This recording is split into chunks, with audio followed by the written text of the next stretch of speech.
दूसरी कड़ी में हम आप लोगों को एक थोड़ा भारत के इतिहास की तरफ लेकर जाते हैं और हम महाभारत काल में जिस तरह इस एक छोटे से प्रसंग को हम लोगों ने चुना है और उसको चुनकर हम लोगों ने उसमें प्रेम का और रक्षा के सूत्र का जो एक सिंबल हम लोगों को भगवान कृष्ण के माध्यम से मिला था, उसका चित्रण जो है, उस प्रसंग का चित्रण, उस कहानी का चित्रण आपके सामने वो पात्र आपके समक्ष आने वाले हैं।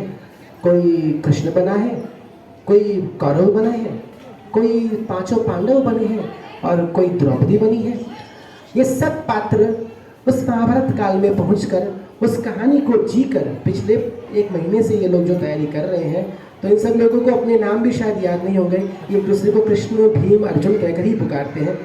तो हम इन्हीं परंपराओं को, इन्हीं पौराणिक कथाओं को इनके माध्यम से जोड़कर इनको हमारे इतिहास से मिलाने का कोशिश करते हैं। और बस आप लोगों की इजाज़त से हम लोग इस नाटक को शुरू करने जा रहे हैं। चाहूँगा एक बार जोरदार तालियां बजाकर स्वागत किया जाए।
भीष्म पितामह के सुझाव से संपूर्ण सभा में खुशी का माहौल छा गया।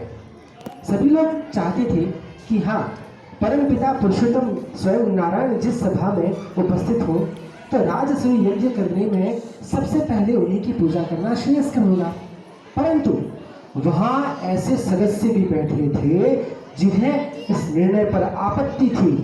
वो कोई और नहीं, वह कृष्ण की बुआ का बेटा स्वयं शिशुपाल ही था, जो तड़क कर उठा और बोला,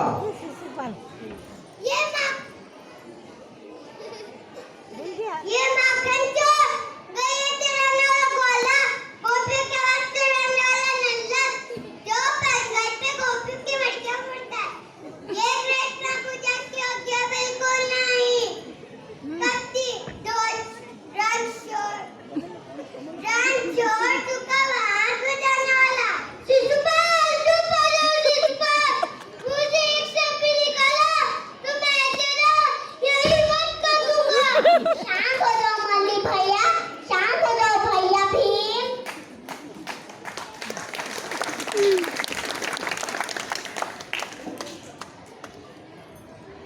कत्ती चोर रण चोर तुका बांस बजाने वाला राम बजाना। आज तू मुझे क्या बस शिशुपाल बस। पाप का गला भर चुका है।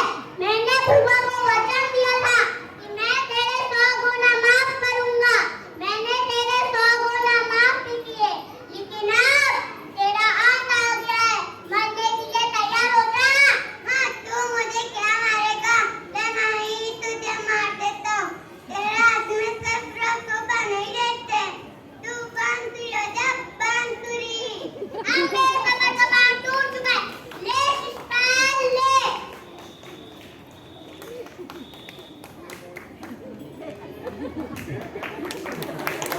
इस तरह भगवान कृष्ण ने अपनी बुआ को वचन दिया, उसका पालन किया और उन्होंने 100 गुना माफ किए और उन्होंने शिशुपाल का बड़ी सभा में वध कर दिया। लेकिन उस सभा में किसी का भी ध्यान भगवान कृष्ण की तरफ नहीं गया। तब वहां पर सभा में उपस्थित द्रौपदी भाग कर आई।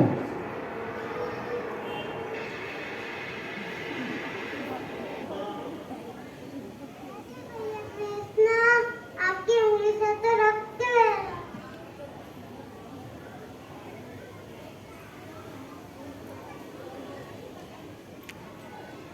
इस तरह जब भगवान ने सुदर्शन चक्र चलाकर शिशुपाल का वध किया तो उनकी अंगुली से आज से तू मेरी बहन हुई। तूने मेरी अंगुली में जो चीर बांधा है, ये चीर ही नहीं, रक्षा सूत्र है। आज के बाद प्रत्येक बहन अपने भाई को रक्षा सूत्र बांधेगी और भाई जिसे रक्षा का वचन देगा, राखी आज मैं भी तुम्हें रक्षा का वचन देता हूँ।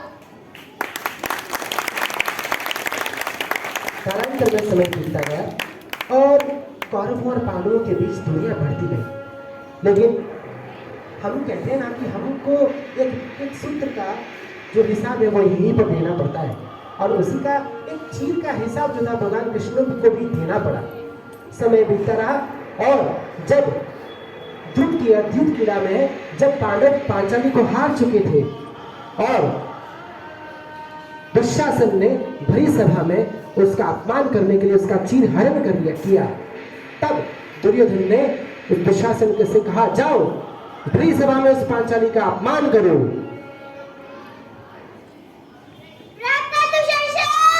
हमने द्रौपदी को जुए में जीत लिया है।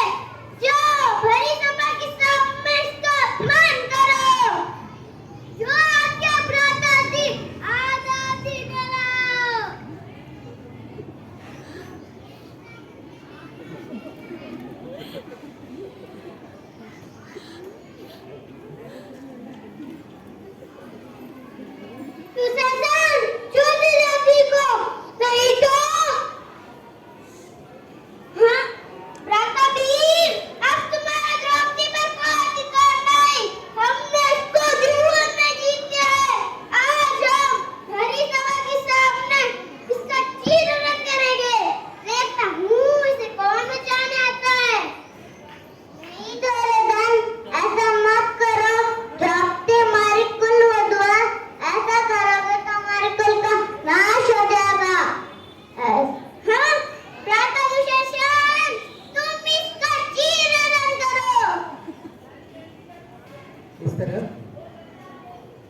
दुर्योधन के आदेश पर उस दुष्ट दुशासन ने भरी सभा में उस द्रौपदी का चीरहरण करना शुरू किया। लेकिन वहां पर बैठे सारे पांडव, भीष्म पितामह, कुलगुरु, द्रोणाचार्य सब हताश वहां पर बैठे, कुछ नहीं कर पा रहे थे। तब उन सभी पुरुषों को देखकर उन्होंने मन ही मन अपने आराध्य देव, अपने मित्र, अपने सखा भगवान कृष्ण को याद किया। हे कृष्ण, हे कृष्ण, हे कृष्ण।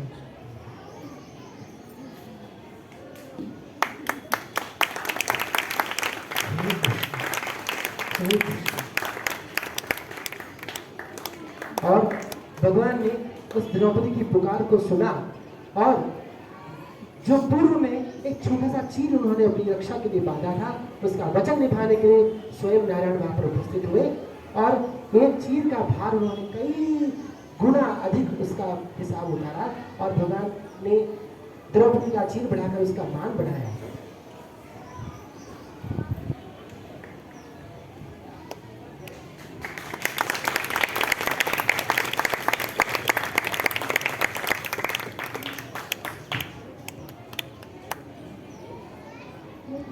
इस तरह एक छोटे छोटे बालकों ने एक रक्षाबंधन के एक छोटे से मंत्र को, प्रसंग को महाभारत से चुना और इस मंच पर साकार किया। मैं चाहूँगा जोरदार तालियां सभी बच्चे कलाकारों के लिए जरूर देनी चाहिए।